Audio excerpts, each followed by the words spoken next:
할렐루야. 오늘도 참으로 좋은 날 생명의 삶으로 시작하는 여러분 모두에게 하나님의 놀라우신 크신 은혜가 넘치기를 주님의 이름으로 축복합니다. 저는 오늘 요한복음 21장 1절에서 14절 말씀을 본문으로 성도가 사는 비결이라고 하는 말씀을 전하기를 원합니다.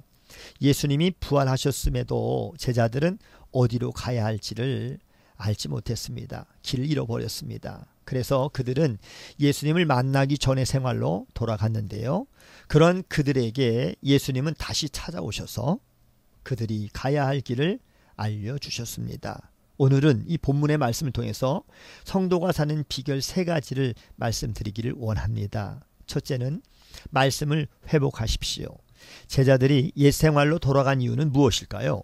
표면적으로 볼 때 그 이유는 예수님을 상실했기 때문이지만, 그러나 근본적인 이유가 있다면 그들이 예수님의 말씀을 잊었기 때문입니다. 그래서 예수님은 밤새 수고했지만 아무런 소득이 없었던 부르심의 첫날처럼 베드로를 다시 찾아가셔서 동일한 말씀으로 소명을 다시 기억하게 하셨습니다. 말씀을 잃으면 당장 먹고 사는 일이 중요해 보입니다.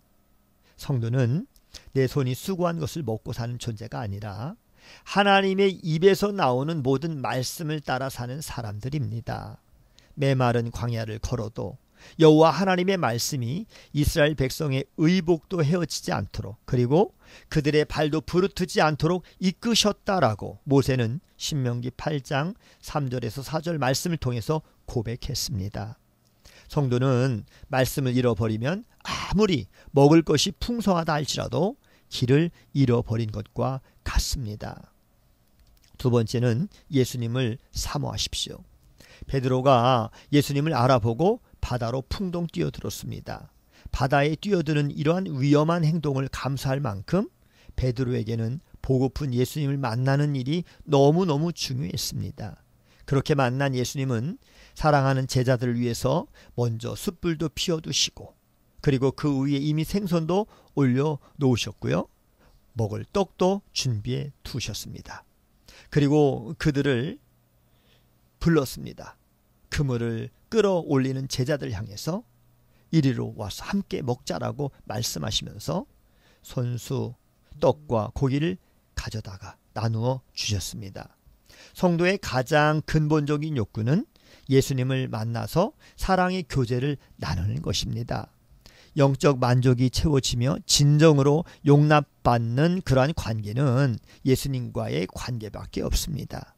진심 어린 사랑으로 죄인을 품어주시는 분도 예수 그리스도 이외에는 없습니다.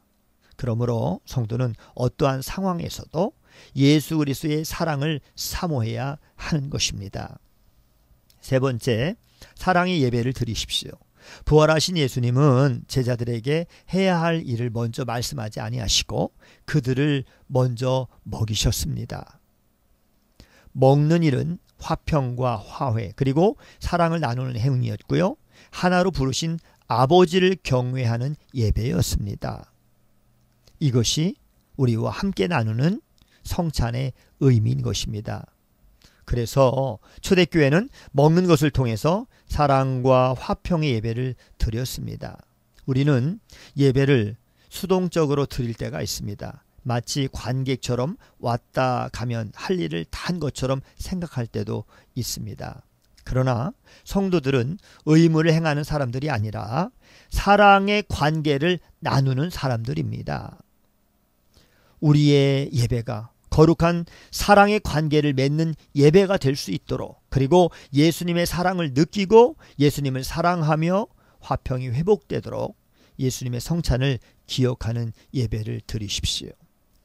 성도는 예수님 때문에 삽니다. 물론 오늘도 열심히 수고해야 먹고 살 수가 있습니다. 그러나 그런 수고 속에서 예수님을 잃고 살아간다면 밤새 수고했지만 아무것도 손에 쥐지 못하는 공허감이 더욱 클 수도 있습니다. 예수님의 말씀을 기억하면서 예수님과의 이 사랑의 관계를 추구하시면서 예배의 자리를 지켜갈 때 주님과의 관계 속에 우리를 살게 하시는 풍성함이 있는 것입니다. 성도는 많이 가져도 예수님을 잃으면 다 잃은 것과 같습니다. 반면에 손에 쥔 것이 없어 보여도 예수님이 있으면 풍성합니다. 이것이 우리의 믿음인 것입니다. 오늘도 주님과 함께하는, 그래서 승리하시는 여러분 모두가 다 되시기를 주님의 이름으로 축복합니다. 샬롬.